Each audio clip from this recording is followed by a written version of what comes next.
This episode is brought to you by Indeed. Stop waiting around for the perfect candidate.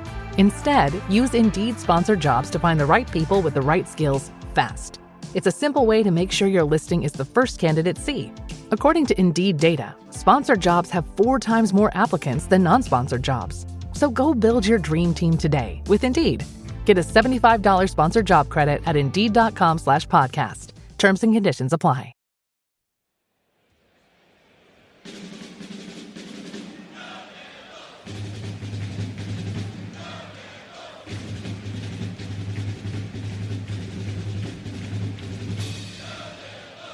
All right, did you miss us, folks? DBR Bites, episode number 142 coming at you, Jason and Donald. It is, about a little more than 24 hours after we recorded the very, very long episode that was our recap of the Carolina game. The same way the Duke team needs to, as soon as the game is over, change its focus to the next opponent. We are here to do the same. Is that correct, Donald? Yeah, we'll talk one last bit about some stuff that happened at the end of the UNC game, but after that, it's full steam ahead. We got Pitt is awaiting us, and they're not going to sit back and allow us to wallow in Saturday's defeat. They're going to come and try to right their season, as we'll talk about.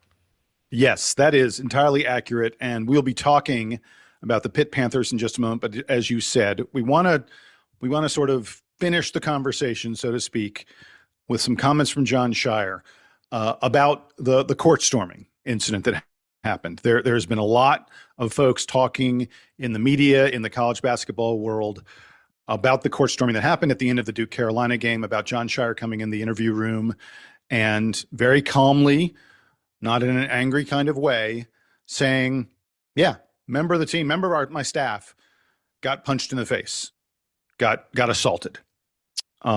The other thing that happened was in the wake of the postgame was former UNC player Theo Pinson saying on video that he had roughed up, that he had taken, he said, I got a free shot in, saying that he had punched someone on the Duke team. I guess it's a little unclear if maybe he was the one who punched the member of Jon Scheyer's staff. He might have punched a member of the staff rather than a member of the team, although Theo Pinson is now saying, I was just joking, I was just kidding around.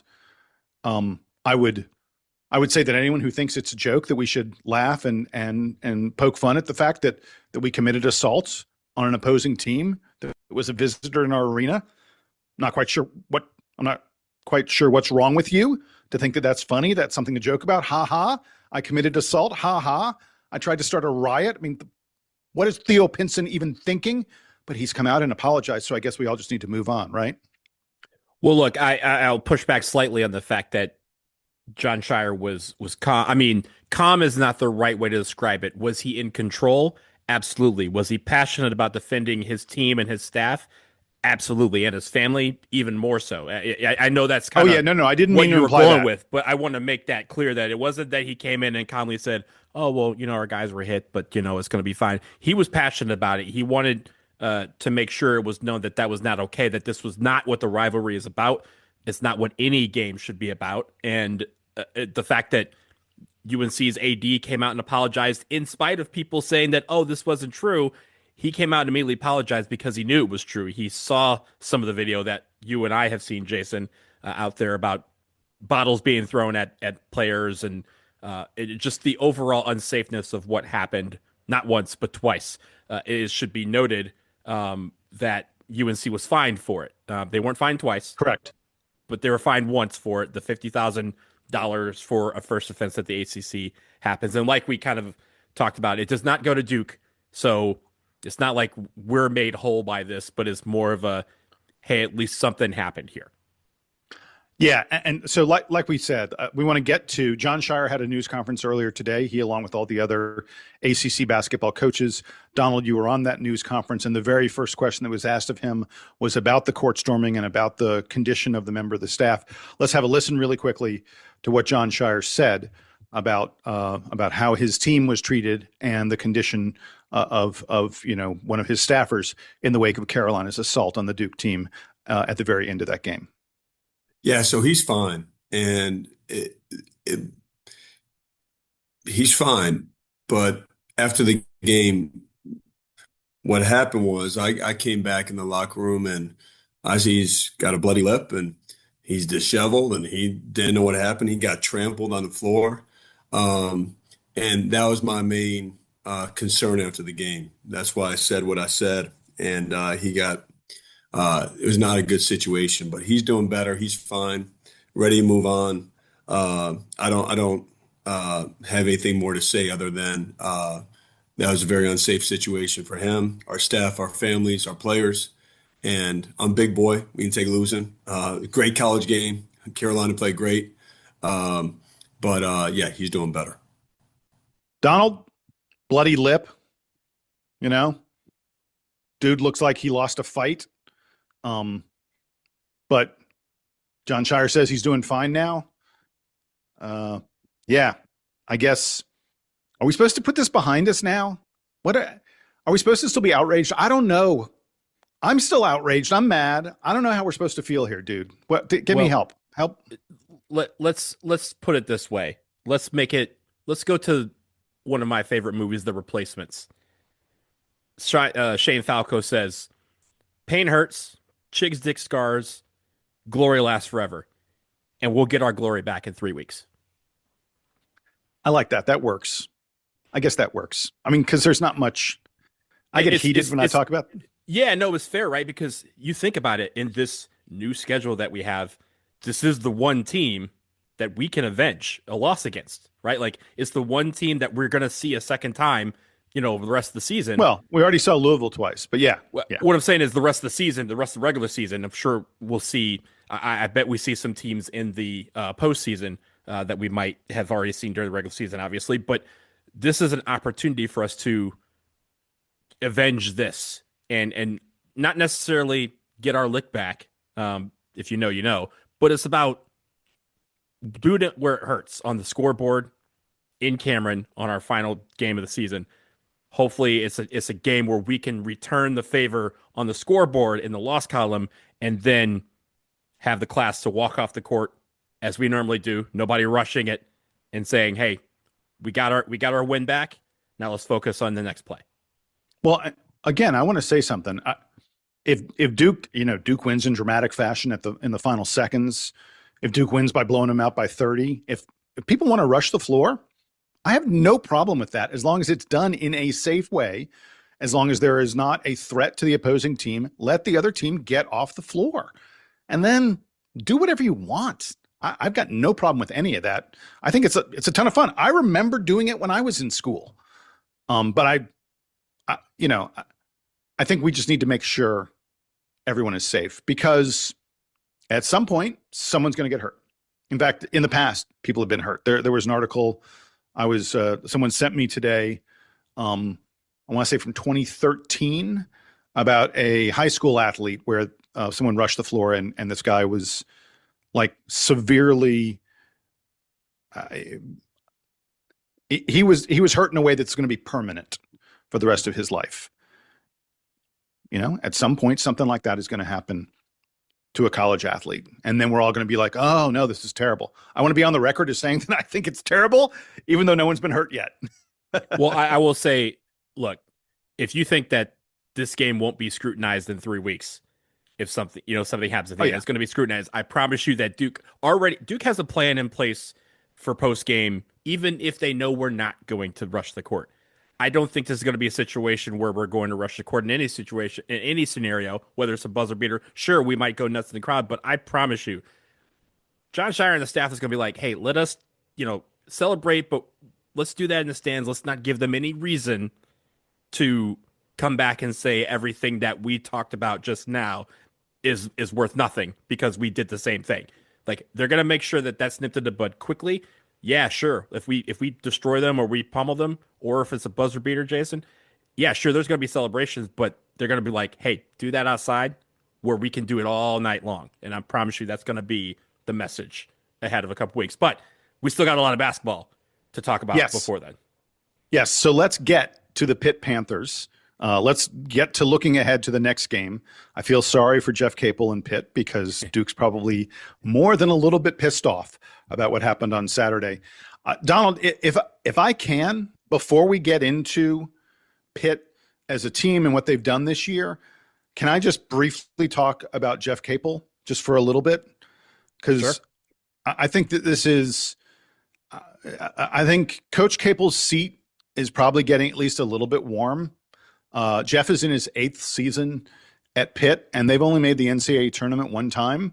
Although, I mean, I do think they got jobbed a little bit in 2024.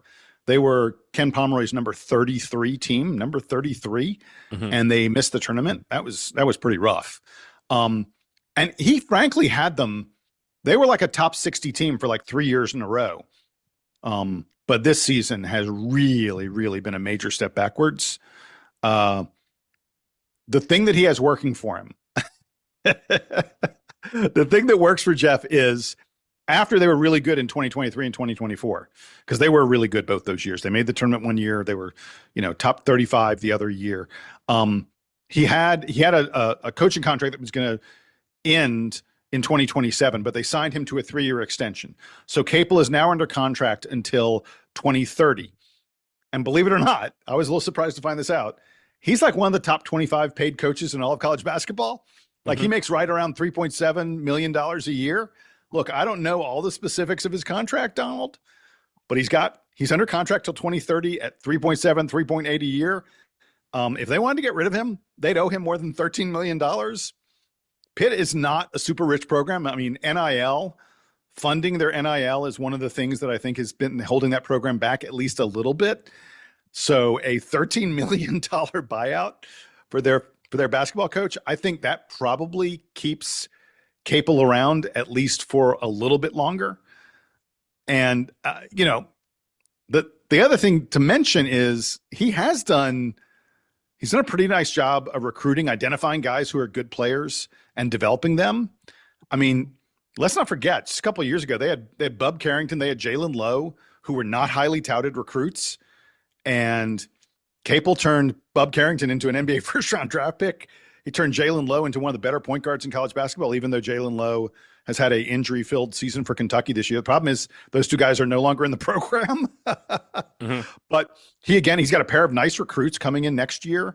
A kid named Anthony Felsey, who's like a top 40 recruit who got offers from UCLA and Louisville before he signed with Pitt. He got another top 40 guy named Chase Foster, who like took visits to Arkansas, Villanova, Texas A&M before picking Pitt. So Capel knows how to find good players.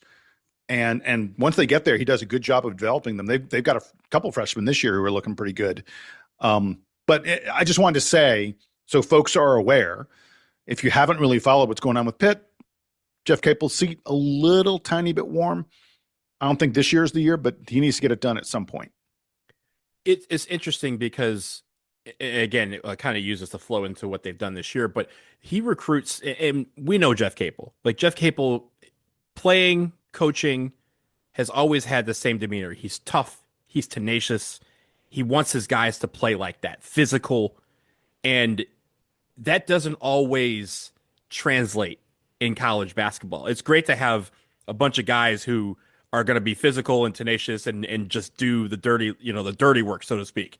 But you need guys who can shoot. You need guys who can score, get buckets. He's had a couple of those guys, but he hasn't had the consistency around the program. And Jason, I think part of that is due to the portal, right? Like I imagine they were trying to hold on to Jalen Lowe another year, and they just couldn't because Kentucky came with a bag. And that's going to happen. And I think that's been the slowest part probably to adapt. Sure, he's gotten some guys from the portal, but again, in that mold, Pitt needs to figure out a way to help him continue to evolve as a recruiter. Because look, when he was at Duke, he was the best recruiter, right? He was Coach K's guy. And I think when he left, he took that with him, and we know that he has that in him.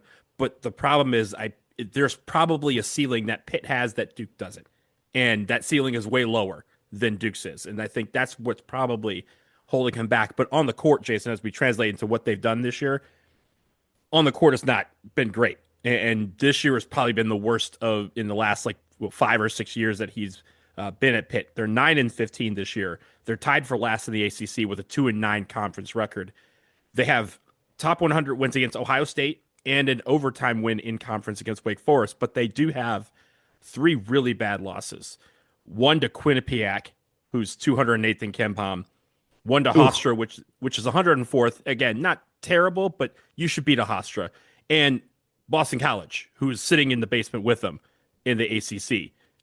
You can't get up in the standings by losing to teams like Boston College. They're 7-8 at home. The Zoo is not the fortress that it used to be. And Jason, get this, they are 0-9 against quad one opponents.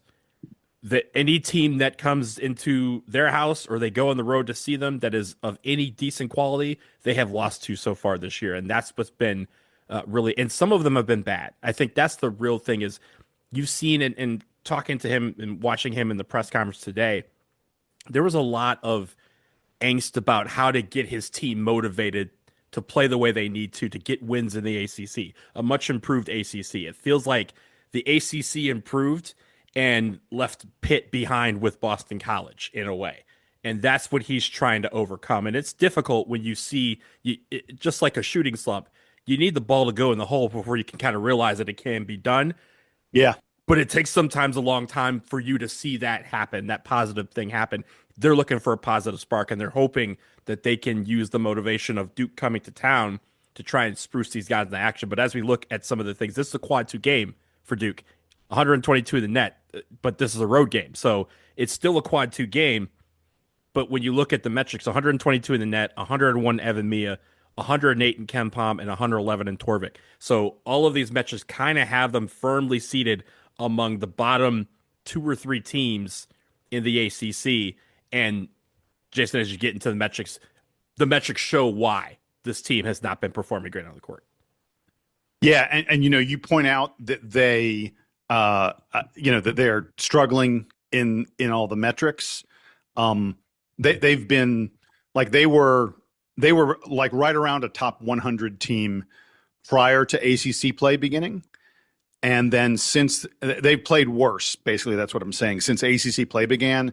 In fact, I kind of just plugged in to Torvik. I plugged in just the ACC season so far, and they are 131st in the country. You talked about, they're right around 110, somewhere in that kind of ballpark in most of the metrics based on the whole season, but they've been in the 130s since ACC play began, and their ACC record is, as you mentioned, very, very poor. Let's get into some of the other metrics about them just very quickly. Really slow team. They are 337th. Again, there are 365 teams in Division I. They're 337th in their overall tempo, 350th on offense. Donald, we've talked about the fact that Duke forces teams to play really slow on offense. Pitt's like, yeah, you don't know from really slow. We're already really slow. They're Bane in Dark Knights. They're like, I was molded in the slow tempo. I was cultivated by it. You just merely embrace the darkness. I live in it. Like that's it. Exactly. You were going to see the shot clock under 10, under 5 seconds. I think a pretty fair amount of the time when Pitt has the ball. And their offense, frankly, is not very promising. They shoot just 33% from 3-point range, barely 50% on their 2-point field goals. Both of those figures are not like outliers. They're not like, bottom 100 in the country, but they're basically a little tiny bit below average nationally. They turn the ball over a little bit more than the national average. They're a poor free throw shooting team at just 66.7%. I'm not sure it matters all that much that they're bad at the free throw line because they're awful at getting to the free throw line. Like they don't hit free throws, but at least they don't shoot very many of them. The thing they do best on offense, Donald, is grab missed shots. Their offensive rebounding rate is a pretty impressive. It's almost 35%, which is a pretty good number. Good luck with that, Pitt, because Duke is like one of the best rebounding teams. Like we're top 12 defensive rebounding teams in the country. So the only thing Pitt does well on offense is grabbing offensive rebounds. But unfortunately, this is a Duke team that just held Carolina to 4 offensive. Like we're a great defensive rebounding team. So I think that's not a good place for Pitt to sort of be like, this is how we'll get healthy against Duke. Jason, I'm glad you mentioned the offensive rebounding because when I spoke with Jeff Capel was on the ACC presser, I got to ask him a question about that. The fact that when you look at these metrics, the only thing that really pops out on offense is that they've been pretty decent at offensive rebounding. And he had a chuckle when I mentioned that, and Here's his answer as to why they've been doing so well on the boards. Thank you. Hey, Coach, good morning. Thank you for your time today. Entering Duke, the Duke game tomorrow night, your team has been doing pretty well this year at offensive rebounding, just taking care of the glass.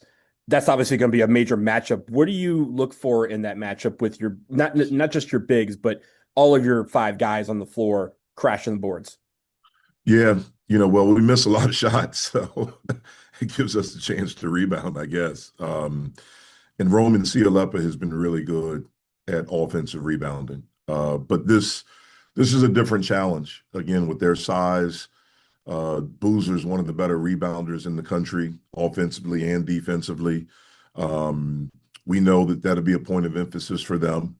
Totally understand that. Like, they have a really good coaching staff and they do a good job. There's so many things that I worry about for this game. We have to be able to score the basketball. We've really struggled the past few games of scoring. And so, we're going to have to be able to make some shots. We're going to have to be able to generate good looks. We have to get back in transition. We have to try to eliminate easy baskets for them. We have the defensive rebound. That's an area where we've struggled. We really have to do a better job of, in this game, of doing that. So again, they're a very, very talented team. Only have 2 losses, obviously coming off of a tough loss. And so we know that they'll be loaded for bear and ready to go Tuesday night. And, hopefully we will too. So yeah, they're not hitting shots, and that helps when you're getting off. You do have to miss shots to get offensive rebounds. But I think it's interesting that he mentioned that this task, this matchup on the boards is something that they have not seen yet, and I think deep down he's hoping that they can conjure some motivation to be ready for this task of trying to rebound with the likes of Duke. It's a tall order for them. I think it's interesting that they have as good of offensive rebounding, especially in conference, that they've been doing, despite the fact that they've been so poor in every other area of the basketball. All right, so let's get to their defense, because I just talked about the metrics on the offense. Talk about the defense for a minute. It's also not a pretty picture. I said the offense is bad. The defense is also pretty bad. They're not really good or not really awful at defending the 3-point line and defending the paint. They're not really good at turning you over or blocking shots. There are just a lot of things that you go, oh yeah, they're like somewhere between 100 and 200 in the nation at all these different kind of things. They do allow teams to get close to the rim when they shoot. Like, we talk about this average 2-point field goal distance. Pitt is 282nd at that, so you can kind of get to the rim against them. That is bad news against a Duke team that loves to get to the rim. They're also terrible at one of the most random stats around. We've talked about this all the time. Free throw defense. Teams hitting an outrageous 76.5% at the free throw line against Pitt. That makes them one of the bottom dozen teams in the country at free throw defense. I guess the Peterson Event Center crowd, the crowd there in Pittsburgh, needs to work on their free throw defense a little better. Also worth noting about this Pitt team that they are one of the bottom 30 teams in the country in terms of bench minutes. Now, they've had some guys injured. That's impacted a little bit, but there are at least 3 guys, maybe 4 guys in this game who are likely to play 35 plus minutes. May depend a little bit on whether this game is really competitive or not.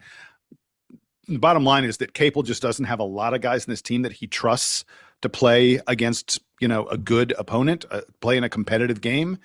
And I mean, you should never count out a team that's playing at home in the ACC, but Ken Palm expects Duke to win this game by about 15 points, 76-61. And last thing I should mention, I mentioned it's on the road.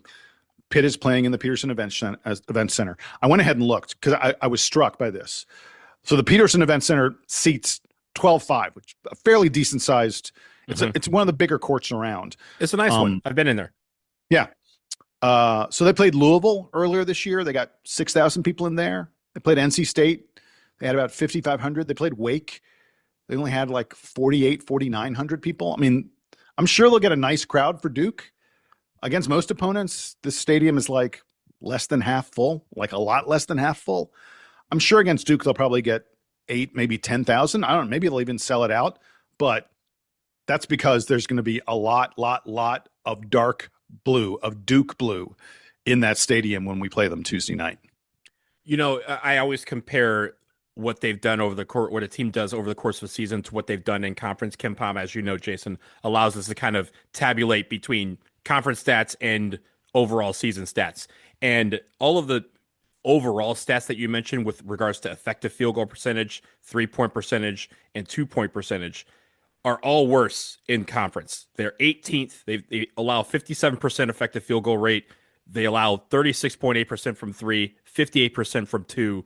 All of those at or among the bottom in the ACC. The one place, Jason, where they have improved is that free throw defense. They only allow 76% in conference. So maybe in conference they're doing a little bit better in that regard. But it's interesting.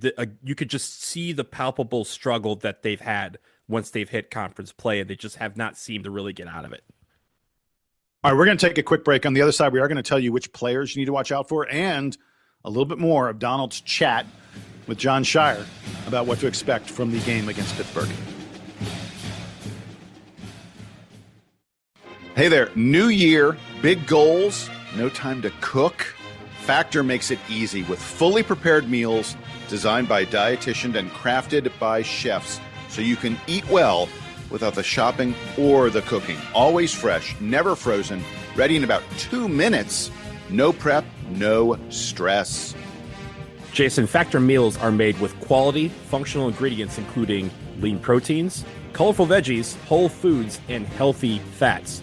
No refined sugars, no artificial sweeteners, no refined seed oils.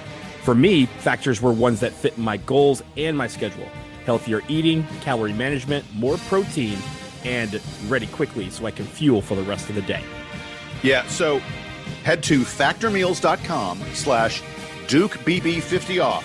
Again, use that code DukeBB50off to get 50% off your first Factor box plus free breakfast for a year. Now, this offer is only valid with new Factor customers with code and qualifying auto-renewing subscription purchase. Make healthier eating easy with Factor.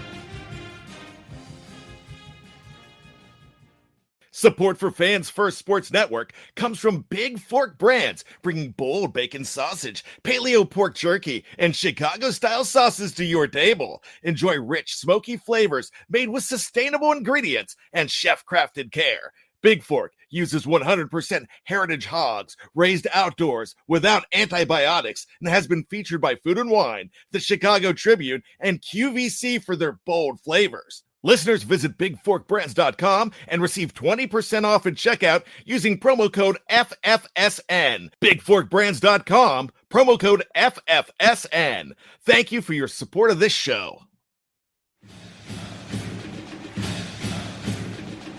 We're back from the break here on the Duke Basketball Roundup. Jason and Donald, we are looking ahead to what to expect from the Pitt Panthers on Tuesday evening in Cameron.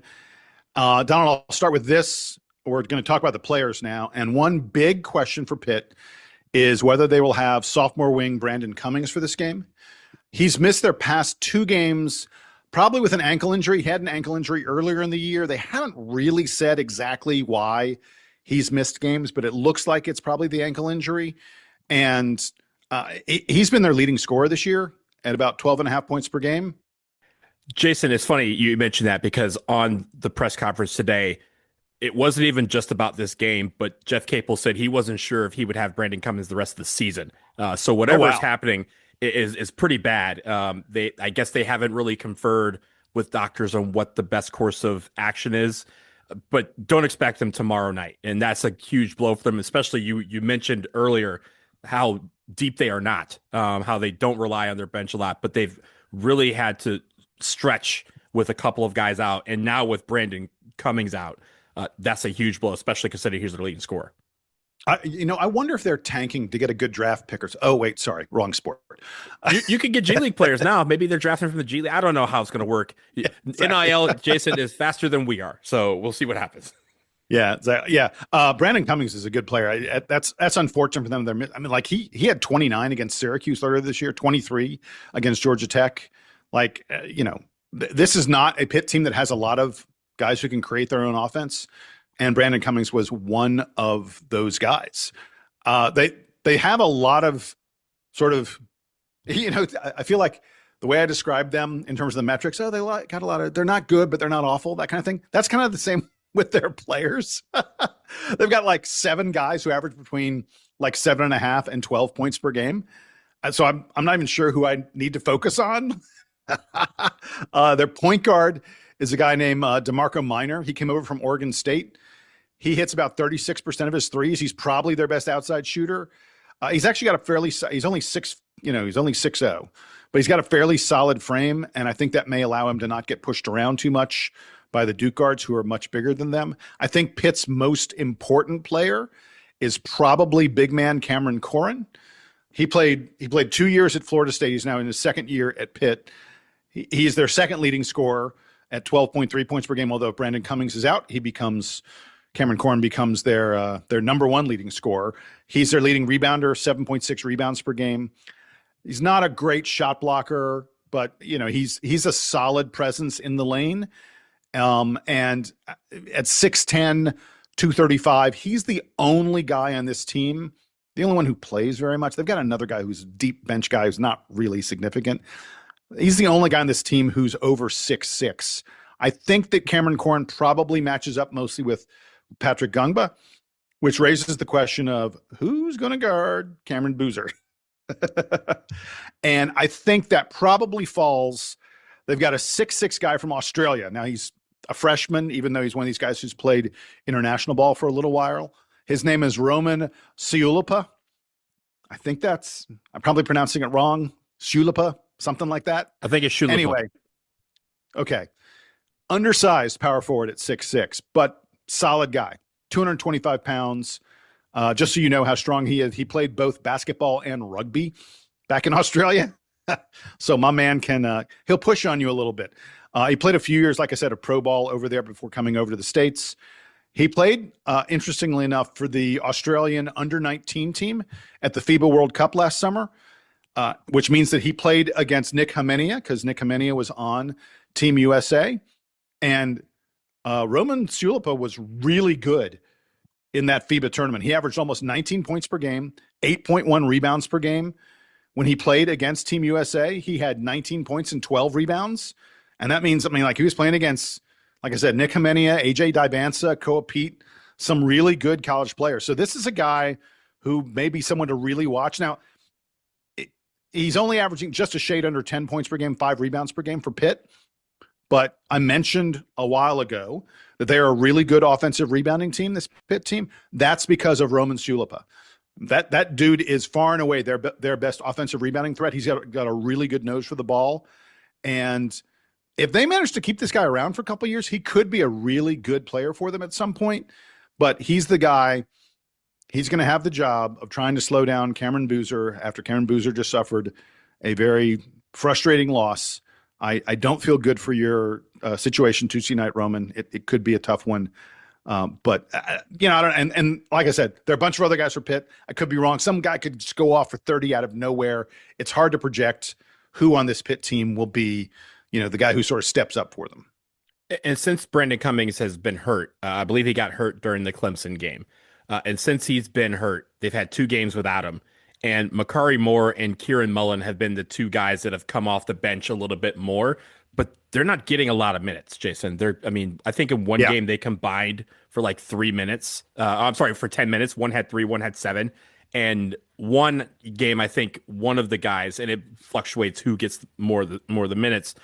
I think those 2 guys you're going to see them, but even with Conte out for the rest of the year, with Cummings almost assuredly out at this point for the foreseeable future, they're really looking at 6 guys, with Moore and Mullen maybe getting some spot minutes here and there. So it's really interesting with the gassing of how these guys are going to play.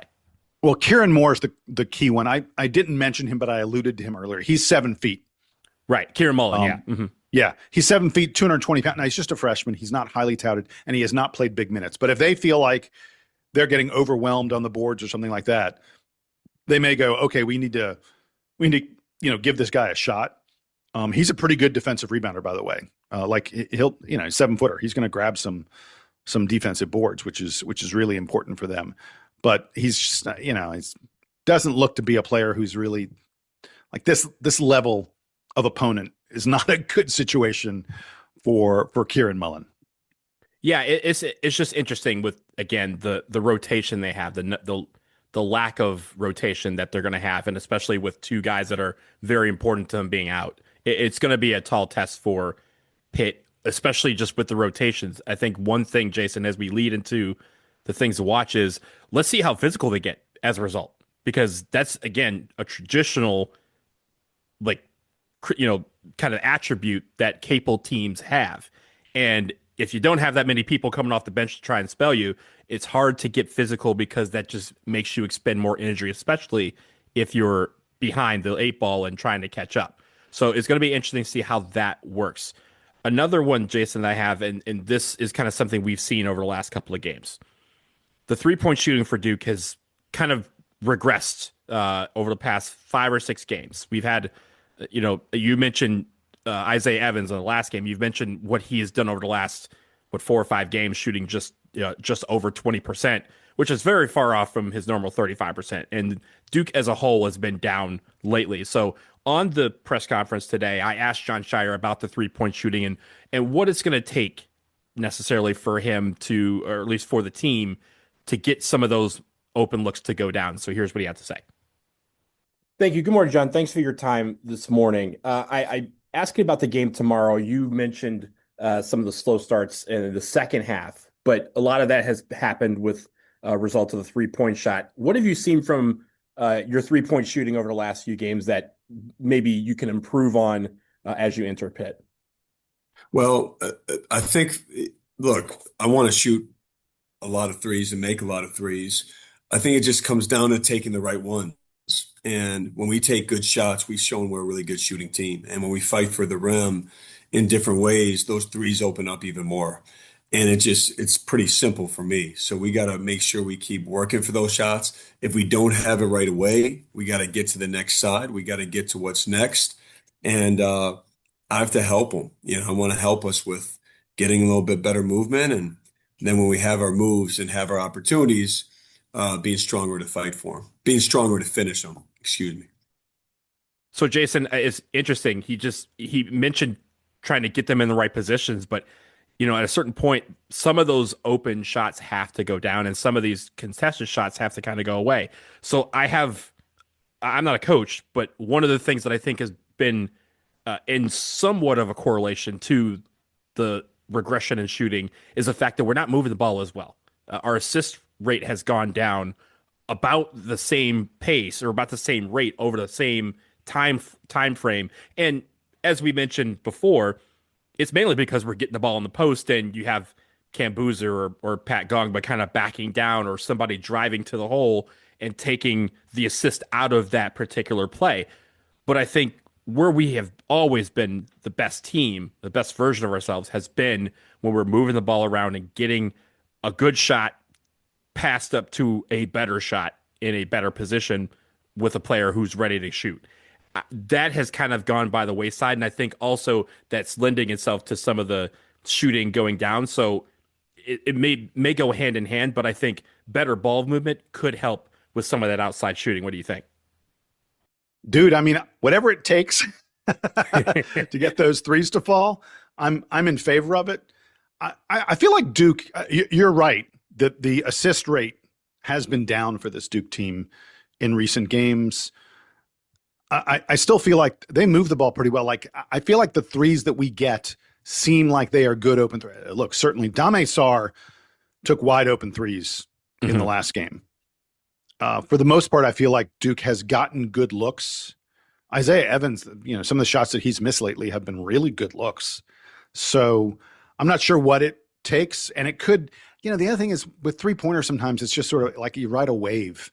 Oh, we're way up. We're hitting a bunch of them. Oh, we're way down now. We just can't make them. I would love for Duke to start climbing the way back up, obviously, because I think that this team is probably, we're around 34, 35%. I think that, best case is probably that we're a 37, 38% team. I'd love to see that because if we could get to that kind of spot by the end of the season, it probably means we've had some games in the 40s over the next few weeks. The other thing is, I feel like we're not shooting as many threes lately. Like the number of threes we're taking is down a bit. Part of that is that Duke has been pounding the ball inside with great effect lately, and a good close two is a really, really good shot. But I wouldn't mind if it's there. These guys got to take it. And I know you alluded to John Shire. Shire wants this team shooting 3-pointers. Mm-hmm. If they're open, he wants them shooting, including guys like Malik Brown and Patrick Ngongba, who frankly are nowhere. I think their numbers on the season are nowhere near as good as they are in terms of being 3-point shooters.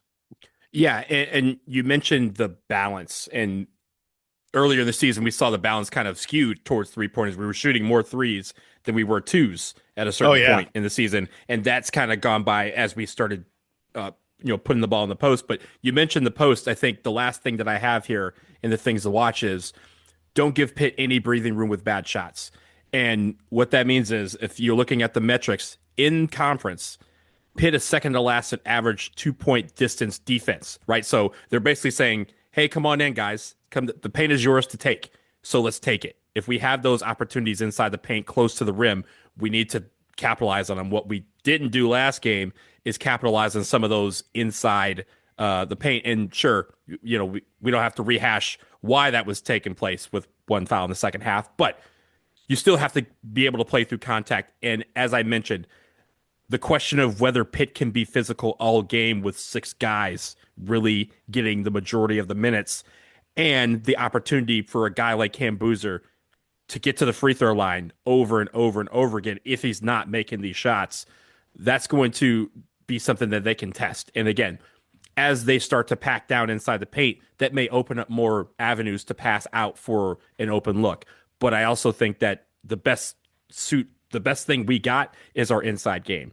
And we've proven that time and time again. Our inside game is going to be better than theirs, but we have to just go ahead and finish those bunnies at the rim if they're going to allow them to have it. 100%, my friend. All right, with that, we're going to wrap it up here on the latest edition of the Duke Basketball Roundup, an edition of DBR Bites as we look ahead to the Pitt Panthers. Donald and I will be back in your feed very shortly after that Pitt game. And by the way, be on the lookout. We got some extra content coming up this week and next week. Some special guests going to be joining us. And then the last thing to be on the lookout, and I don't have all my plans figured out yet, but after getting snowed out earlier this year, I will be heading to Durham this coming weekend. I will be seeing the Clemson game and the Syracuse game. It's a Saturday, Monday doubleheader, and Jason will be in town for both of those. I'll probably try and figure out someplace, somehow, somewhere, maybe meet up with some folks, make myself available. I don't know. Are there people who want to see me? I'm really unsure about this. So this is a walking plan. Yeah, exactly. I will say, Jason, I was planning on going down. I don't think I'll be able to make it this weekend. I still don't have a ticket to the Michigan game, so I'm still trying to look out for one of those. And then obviously there's a lot coming up here for me tomorrow, big day, World Cup tickets. I'll find out if I have them or not. And if I do, that's a lot of money coming out of my account. So we'll see about that. But looking for a ticket to the Michigan game since it's right here, and hopefully maybe at the end of the month, go down to Cameron because I can't miss out on Cameron in a year. So we'll see how we can make that work. Yeah. By the way, one person who I know will be in town for the Saturday, Monday games, Kenny the Dog Denard told me that he's going to be around. Kenny and I probably get to hang out at some point. And by the way, as you can tell, if you can follow the numbers, if you followed this podcast in the past, we are rapidly approaching episode number 800, and that will be Kenny the Dog Denard joining us again the way he did for 100, 200, 300, 400, 500, 600, and 700. I guess Jay Billis is probably the most frequent guest we've had. Yeah. Jay Billis is number one, but Kenny means something. And I'm not saying that to disparage Jay Billis, but when Kenny's on, that means we've hit a milestone. He only shows up for history. That's Kenny Denard. And so we will make some more history in just maybe a little over a week, Jason. Yeah, exactly. It's right around the corner. All right. Until then, he's Donald. I'm Jason. DBRpodcast@gmail.com is how you reach out to us. And this is the Duke Band playing us out and taking us home.